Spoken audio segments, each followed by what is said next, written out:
भारी बारिश में रोमांटिक ट्रेन यात्रा, स्टेशन की भीड़ और एक अचानक मुलाकात। रोहन रात 9 बजे तक ऑफिस में अटका रहा। ट्रेन पकड़ने के लिए वो जल्दबाजी में स्टेशन पहुंचा।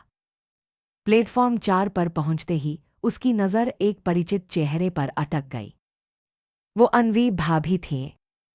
नीली साड़ी, खुले बाल, हाथ में छोटा सा बैग और भीड़ में खोई हुई सी। रोहन हैरान हुआ। भाभी, आप यहाँ? अनवी ने पलटकर देखा। पहले आश्चर्य, फिर एक प्यारी सी मुस्कान। अरे रोहन, तुम भी इसी ट्रेन से? रोहन ने हंसते हुए कहा। हाँ भाभी, लगता है आज सफ़र साथ होगा। उनकी आंखों में हल्की सी खुशी थी, जैसे उन्हें किसी अपने का सहारा मिल गया हो। भाग दौड़ ट्रेन के डिब्बे में अकेला सफ़र। ट्रेन चली। उनके पास की बर्थें खाली थीं। डिब्बा आधा खाली था। हल्की पीली लाए और बाहर अंधेरी रात। अनवी ने खिड़की की तरफ बैठते हुए कहा, अकेले ट्रैवल करते हुए डर लगता है, खासकर रात में। रोहन ने उसकी ओर देखा। अब मैं हूं ने पूरा सफ़र पास बैठूंगा। भाभी ने हल्का सा सिर झुकाया। उनकी आंखों में एक अजीब सी नरमी थी।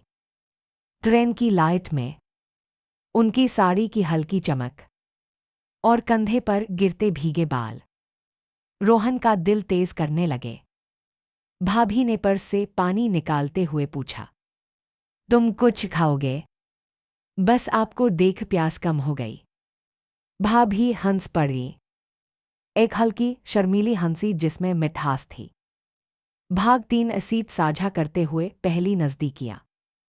कोच थोड़ा झटका खाता था और हर झटके के साथ भाभी की बाजू रोहन से टकरा जाती। पहले वो थोड़ा हटती, फिर रुक गई न, जैसे उन्हें वो स्पर्श अच्छा लग रहा हो। रोहन ने पूछा, ठंड लग रही है क्या? भाभी ने कहा, हाँ थोड़ी। रोहन ने जैकेट उतारकर उनके कंधों पर डाल दी। भाभी का शरीर एक पल को स्थिर हो गया। उनकी सांसें हल्की सी तेज हुईं। रोहन, तुम हमेशा इतना ख्याल क्यों रखते हो मेरा? रोहन धीरे बोला, क्योंकि आप उसकी हकदार हो। भाभी ने आंखें झुका ली। ट्रेन की खिड़की से आती हवा में उनके बाल उड़ रहे थे। रोहन ने धीरे से बाल पीछे किए। भाभी ने नज़रों से रोका नहीं, बल्कि उन्हें उसी कोमल स्पर्श में रहने दिया। भाग 4 ट्रेन का अंधेरा, 2 दिलों की रोशनी। कुछ देर बाद ट्रेन सुरंग में गई। डिब्बा पूरी तरह अंधेरा हुआ। भाभी अचानक घबरा गईं और रोहन का हाथ पकड़ लिया। रोहन, डर लग रहा है। रोहन ने उनका हाथ कसकर पकड़ा। मैं हूं ना, आप अकेली नहीं। सुरंग लंबी थी। अंधेरे में भाभी की उंगलियां रोहन की उंगलियों में और कसकर फंस गईं। उनकी सांसें रोहन के कंधे पर महसूस हो रही थी। रोशनी वापस आई, लेकिन भाभी ने हाथ नहीं छोड़ा। उनकी उंगलियों की गर्मी अब चाहत में बदल रही थी। भाग 5 ऊपरी बर्थ पर बैठा एक दिल, नीचे बैठा दूसरा। भाभी ऊपरी बर्थ पर चढ़ नहीं पा रही थी। ट्रेन हिल रही थी। उनकी साड़ी बार बार फंस रही थी। रोहन आगे आया। भाभी, पकड़िए मेरा हाथ। भाभी ने हाथ पकड़ लिया। रोहन ने उन्हें ऊपर खींचा। उनकी कमर रोहन के कंधे से छू गई। भाभी के शरीर में हल्की सी कंपकंपी दौड़ गई। वो ऊपर गईं, फिर रोहन की तरफ देखती रहीं। आंखों में एक अजीब सी चमक थी। तुम भी ऊपर आ जाओ, उन्होंने धीरे से कहा। रोहन चौंका। अरबीवाओ अरबियालीफ अरबीज़ैन में नरमाहट थी, जरूरत थी और हल्की सी छिपी चाह भी। वो ऊपर चढ़ गया। बर्थ छोटी थी, उनके बीच कुछ इंच का ही अंतर। सांसें मिल रही थी। भाभी ने धीमे से कहा, रोहन, तुमसे न जाने क्यों सुरक्षित फील करती हूँ, रोहन ने कहा। और मैं आपके करीब।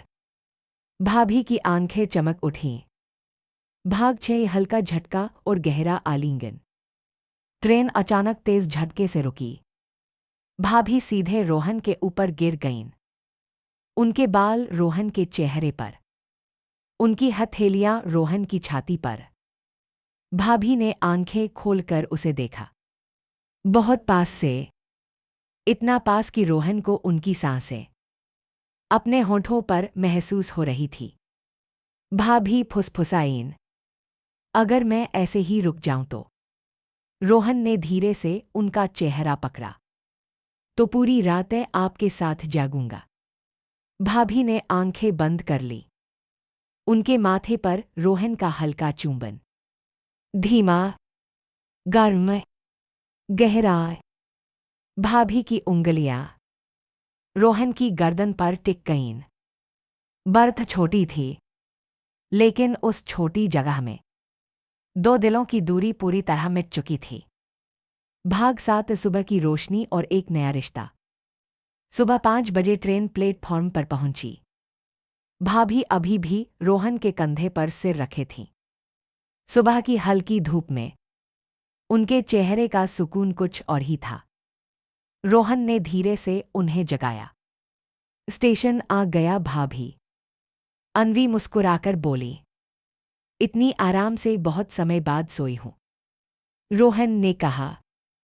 मेरे साथ फिर कभी सफर करोगी? भाभी ने गहरी सांस लेकर कहा। सफर रोहन, अब तो शायद रिश्ता भी। रोहन ने उनका हाथ पकड़ा। भाभी ने हाथ छोड़ा नहीं, बल्कि और कसकर पकड़ लिया। प्लेटफॉर्म की भीड़ में दोनों साथ निकले। ट्रेन की रात अब दो दिलों की सुबह बन चुकी थी। ये कहानी यही समाप्त होती है।